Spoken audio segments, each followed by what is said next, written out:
Hello, AP English Language and Composition students. Welcome to Lesson 45. This is on two terms related to critiquing arguments. So in order to critique an argument, you don't want to be all general.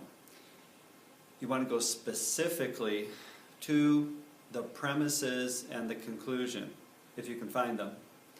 And that you want to evaluate the quality of the premises and how they relate to each other and the conclusion. So, we need to know two new terms. So say you have a major premise, a minor premise, and a conclusion in a syllogism. You can evaluate the quality of the argument based on its validity, and this means, what this definition really means is, are the premises and conclusion logically related? So most of the time you will notice when you move from a major to a minor premise and so on to the conclusion that there is some overlap of the key words. The key words get repeated, right? Usually one from the major premise comes down to the minor and one from the major goes down to the conclusion. But there's an overlapping, so there's this flow. And nothing that doesn't relate to, they all have to relate to each other. If they are logically relating to each other, those premises and conclusion, we have a valid argument. So you need to write that down, keep track of that. And the second term is soundness. This relates to each individual premise and the conclusion itself, each one individually. Does each one make sense, right? So if each one is making sense with what we know about the world, if it's logical, if it's making sense, if it's not totally illogical, then it's sound, right? So the soundness of an argument is each individual statement that's part of the logical flow. If it's a syllogism, it's a premises and conclusion, and the validity is how they relate to each other. Now let's look at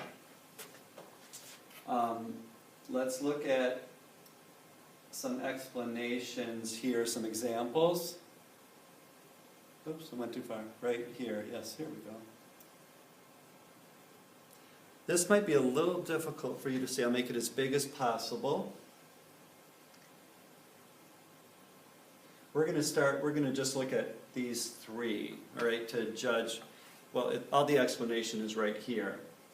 But here's the key syllogism. Oranges are green, major premise. All green things make me sick, therefore oranges make me sick. They say the argument is valid, but we have to look at the premises themselves. We do have an overlap, right? We have the idea of green going on to the second premise. And the overlap, like I told you before, part of the major premise comes down to the conclusion and part of the minor is in the conclusion too. There is a logical connection between them all. But a ripe orange is not green. I mean, you could find fault that an immature, unripe orange might be green, but oranges are orange. So we have an unsound premise, we have an unsound argument. Okay, so let's look at the next one. Broccoli is green. Some green things make me sick, therefore broccoli makes me sick. Well, let's look at the soundness. Sound, a sound premise. We have to assume this person is telling the truth.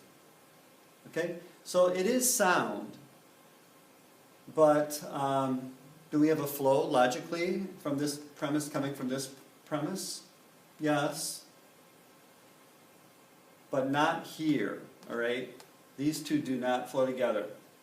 If some green things make me sick, broccoli might not be in that category. That's why, like in the previous, these qualifiers are very important, all versus some. If we have a small group and we don't know what it contains, we can't say that broccoli is part of that. So we have an invalid argument, right? as it says here. The argument is not valid. It is sound, but it's not valid. So here's just a crazy one. Whales know how to play hockey, therefore Canadians like winter. There is no connection, so it's invalid. And this statement is unsound. Okay, so it's unsound as a whole, the whole argument, because of this premise, and the whole thing is invalid because the two don't go together, right? So we have that. Now, let's look at your worksheet that I'm going to post for you. So I'm going back to that. So it's right here. I need to make it more visible. All right.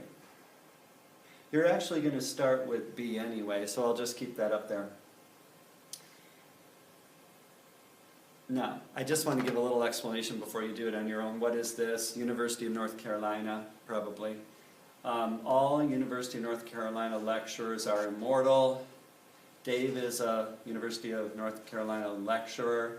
Dave is immortal. Now, when you do this one, I don't want you to split hairs and like judge whether people live on in the afterlife or not. Do all people, basically, is everyone probably going to die? Yes. So, you know, just pretty much go along with that when you're figuring this out, all right? Otherwise, you might get some of them wrong. So, we're not trying to be tricky here with these statements. So, I want you to evaluate B, C, D, and E based on the choices that are given at the bottom. So the choices are